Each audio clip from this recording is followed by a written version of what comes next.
இது ஃபர்ஸ்ட் மலேசியாவின் செய்திகள் உங்களுக்காக.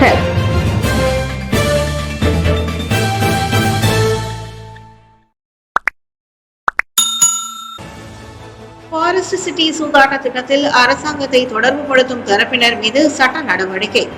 ஃபாரஸ்ட் சிட்டியில் கேசினோ உரிம திட்டத்தில் தம்மையும் அரசாங்கத்தையும் தொடர்புபடுத்தும் எந்த ஒரு தரப்பு மீதும் சட்ட நடவடிக்கை எடுக்கப்படும் என்று பிரதமர் ஸ்ரீ அன்வார் இப்ராஹிம் தெரிவித்தார்.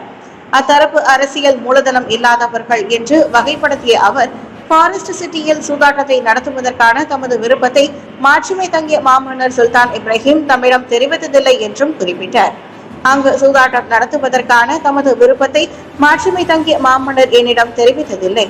எனவே எங்கிருந்து வந்தது? இவை அனைத்தும் இந்த கெட்டவர்களிடம்தான்.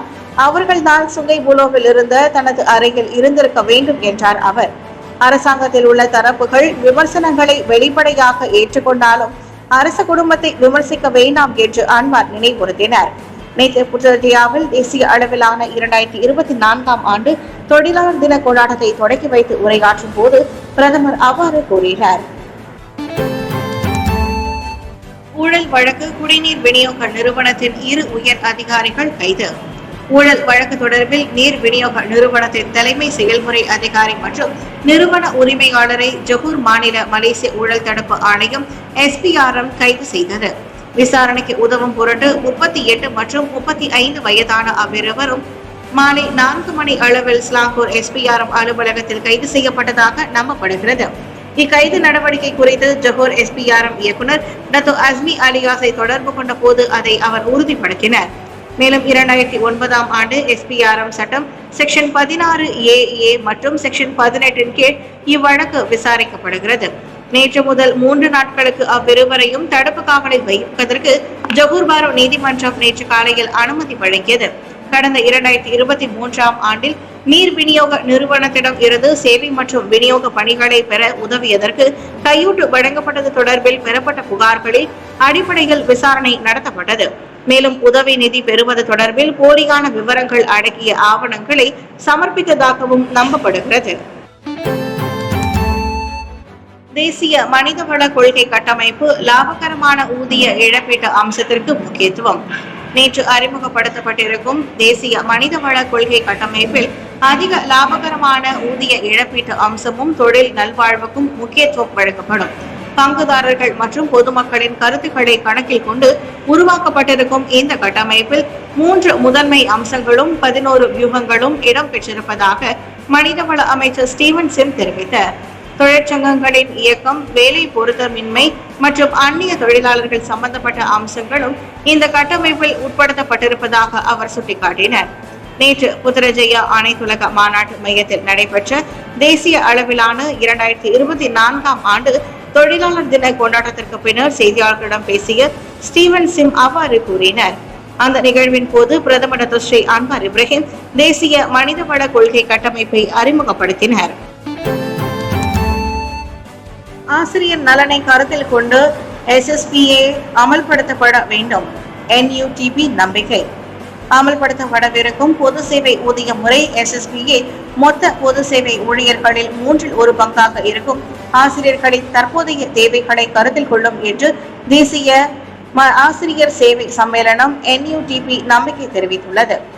இந்நாட்டில் திறமையான தொழிலாளர்களை உருவாக்க வேண்டும் என்ற அரசாங்கத்தின் விருப்பத்தை ஆதரிப்பதில் ஆசிரியர்களின் பங்களிப்பு இன்றியமையாத ஒன்று என்பதால் அவர்களின் நலன் தொடர்ந்து காக்கப்பட வேண்டும் என்று NUTP-யின் தலைவர் அமினுடின் அவாங் தெரிவித்தார்.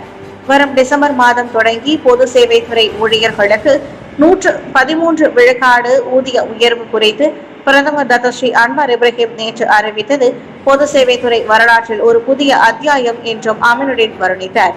பிரதமர் அறிவித்துள்ள இந்த 13 விழுக்காடு வரலாற்று பதிவு என்றே நான் கருதுகிறேன். அந்த எண்ணிக்கையை அவர் அறிவிக்க போகிறார் என்று நான் காத்திருந்தேன். ஆனால் அவர் அறிவித்த 13 விழுக்காடு போதுமானது என்பதோடு மகிழ்ச்சி அளிக்கிறது. காரணம், இதுவரையில் இருந்த ஊதிய உயர்வை காட்டிலும் இதுவே மிக உயர்வாகும் என்றார் அவர். டிசம்பர் தொடங்கி பொது சேவை துறை ஊழியர்களுக்கு 13% ஊதிய உயர்வு பிரதமர் அறிவிப்பு. இவ்வாண்டு டிசம்பர் மாதம் தொடங்கி பொது சேவை துறை ஊழியர்களுக்கு பிரதமர் ஸ்ரீ அன்வார் இப்ராஹிம் 13 விழுக்காடு ஊதிய உயர்வை அறிவித்தார். நாட்டின் வரலாற்றில் அது அதிகமாக மற்றும் சிறந்த அந்த ஊதிய உயர்வு 1000 கோடி ரிங்கிட்டை ஒதுக்கீட்டை உட்படுத்தியுள்ளது. ஊதியமும் அலவன்ஸும் ஒரு பிரிவு எவ்வாறு உயர்வு நாட்டின் வரலாற்றில் மிக அதிகமான, அதாவது 13 விழுக்காடு உயர்வு, மிக அதிகமான 13 விழுக்காடு உயர்வை நான் அறிவிக்கிறேன். மடானி அரசாங்கத்தினால் வரலாற்றில் மிக சிறந்த உயர்வு. இதர அரசாங்கங்கள் பல்வேறு வகையில் பேசுவார்கள், ஆனால் ஊதிய உயர்வு இல்லை. அதையும் சிலர் ஆதரிப்பார்கள் என்றார் அவர். நேற்று புத்ரஜயாவில் தேசிய அளவிலான 2024ஆம் ஆண்டு தொழிலாளர் தின கொண்டாட்டத்தை தொடங்கி வைத்து உரையாற்றும் போது அன்வார் இவ்வாறு தெரிவித்தார். அரசாங்கத்தின் இந்த நடவடிக்கையை தனியார் நிறுவனங்களும் பின்பற்றி தங்கள் ஊழியர்களின் ஊதியத்தை அதிகரிப்பர் என்றும் நம்புவதாக அன்வார் குறிப்பிட்டார். GIG துறையை சேர்ந்த ஊழியர்கள் மீது கூடுதல் பரிவு காட்ட வேண்டும். GIG எனப்படும் தற்காலிக தொழில்சார் பொருளாதார துறையின் ஊழியர்களின் ஆணையத்தை அமைக்கும்படி பிரதமர் ஸ்ரீ அன்வார் இப்ராஹிம் வலியுறுத்தினார். சம்பந்தப்பட்ட அத்துறையை சேர்ந்த ஊழியர்கள் மீது அதிக கவனமும் பரிவும் காட்டப்பட வேண்டியது அவசியம் என்றும் அவர் கூறினார். அரசாங்கத்தில் அவர் பரிவு மிக்கவராக இருந்தால் பொது சேவை துறையின் KBPA, கியூபெக்ஸ் சங்கம் போன்றவை இருக்கிறது என்று சிந்திக்க வேண்டும். அவற்றில் MTUCயையும் மறந்துவிட வேண்டாம். ஆனால் சிலவற்றுக்கு பிரதிநிதிகள் இல்லை. அதனால்தான் தற்காலிக தொழில்சார் பொருளாதார துறையின் ஊழியர்களுக்கான ஆணையத்தை வேண்டும். அதிக கவனம் செலுத்த அதை விரைவுபடுத்த கேட்டுக்கொள்கிறேன் என்றார் அவர். கிக் பொருளாதாரத்தில் உள்ளவர்கள் உட்பட பல்வேறு நிலைகளிலும் அனைத்து ஊழியர்களின் அயராத உழைப்பை தாம் மதிப்பதாக அன்வார் கூறினார். ருவாங் எரிமலையின் அண்மைய நிலவரத்தை போக்குவரத்து அமைச்சு தீவிரமாக கண்காணித்து வருகிறது. இந்தோனேசியாவில் 3 முறை வெடித்த ருவாங் எரிமலையின் அண்மைய நிலவரத்தை போக்குவரத்து அமைச்சு தீவிரமாக கண்காணித்து வருகிறது. இந்த எரிமலை வெடிப்பினால் மலேசியாவிலும் அதன் சாம்பல் பரவியதாக போக்குவரத்து அமைச்சர் அந்தோனி லோக் தெரிவித்தார். இச்சம்பவத்தினால் சபா தவாவின் வான்வழியில் பாதிப்பு ஏற்பட்டு அம்மாவட்டத்துக்கு செல்வதற்கான சில விமான பயணங்கள் கோத்தகினபாலுவில் உள்ள திசை திருப்பப்பட்டதாகவும் அவர் குறிப்பிட்டார். பாதுகாப்பு அம்சத்தை கருத்தில் கொண்டு நாட்டில் எந்த ஒரு வான்வழி மற்றும் விமான நிலையத்தை மூடுவது உட்பட எந்த ஒரு முடிவும் மலேசிய பொது விமான அமலாக்க தரப்பு CAAM-ஐ பொறுத்தது என்று அந்தோனி லோக் தெரிவித்தார். முடிவெடுக்கும் தரப்பு CAAM ஆகும். வான்வழியையும் விமான நிலையத்தையும் மூடுவதற்கு அதற்கு உரிமை உண்டு. அவர்கள் அமைச்சரிடம் மட்டும் தெரிவிக்க வேண்டும். CAAM தரப்பின் முடிவு என்றார் அவர். அச்செயல் இறுதி நடவடிக்கை என்று குறிப்பிட்ட அவர், அச்சாம்பல் மலேசிய வான்வழியை பாதிக்காவிட்டால் விமான நிலையம் மூடப்படாது என்றும் கூறினார். கோலாகுபாரு சட்டமன்ற இடைத்தேர்தலுக்கான நம்பிக்கை கூட்டணி வேட்பாளர் பாங் சுக்தாவ் உடனான பிரச்சாரத்தில் கலந்து கொண்ட பின்னர் ஜாசிகா பொதுச் செயலாளருமான லோக் அவ்வாறு தெரிவித்தார். அரசாங்கம் இந்தியர்களை புறக்கணிக்கவில்லை, பல்வேறு திட்டங்களை மேற்கொண்டுள்ளது பிரதமர். மடானி அரசாங்கம் இந்திய சமூகத்தை ஒருபோதும் ஓரங்கட்டியதில்லை. மாறாக இந்திய சமூகத்தை மேம்படுத்த பல்வேறு முயற்சிகள் செயல்படுத்தப்பட்டுள்ளதாக பிரதமர் ஸ்ரீ அன்வார் இப்ராஹிம் கூறினார். எந்த ஒரு குழுவினரும் ஒதுக்கப்படாமல் சமூகத்தின் ஒவ்வொரு பிரிவினருக்கும் உதவுவதற்கான அணுகுமுறையை அரசாங்கம் மேற்கொண்டுள்ளதாகவும் அவர் சுட்டிக்காட்டினார். அரசாங்கம் பூமி புத்ராக்களுக்கு உதவும் அணுகுமுறை மலாய்க்காரர்கள் அல்லாதவர்கள் ஓரங்கட்டப்படுகிறார்கள் என்று அர்த்தமாகாது.